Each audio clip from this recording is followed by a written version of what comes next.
All right, so we are here to talk about how to personalize stock photography for your business. Um, this image that I'm using is from Jana Bishop, formerly Twigy Posts.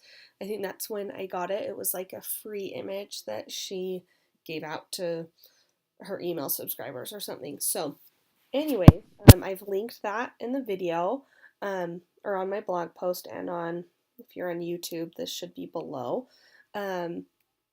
So the first thing I'm going to do is create the layer that I want the image to show through. So even though I put the screenshot on my MacBook Air, it's not quite this size. So what we're going to do is I like to zoom in so that I can see those little black marks, like, well, the black outline of the computer.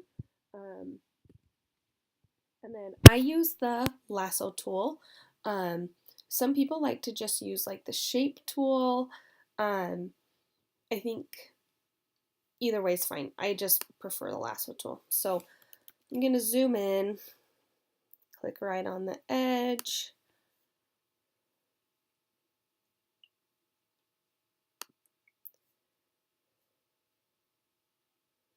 Okay, and I'm just going to make this,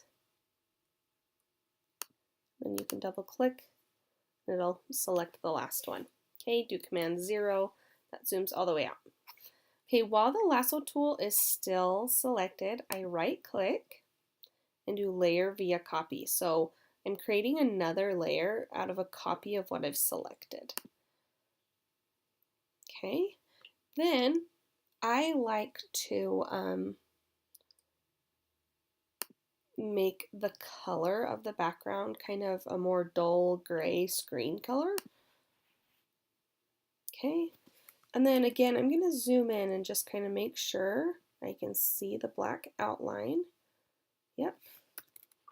Okay, then now I'm on my screenshot. So this is a screenshot of a website that I did. I'm going to click on the title up here and drag it down. And then I have my move tool selected. And then I'm going to click on that, drag it over. Okay.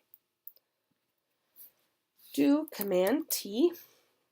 And then you're going to just resize this.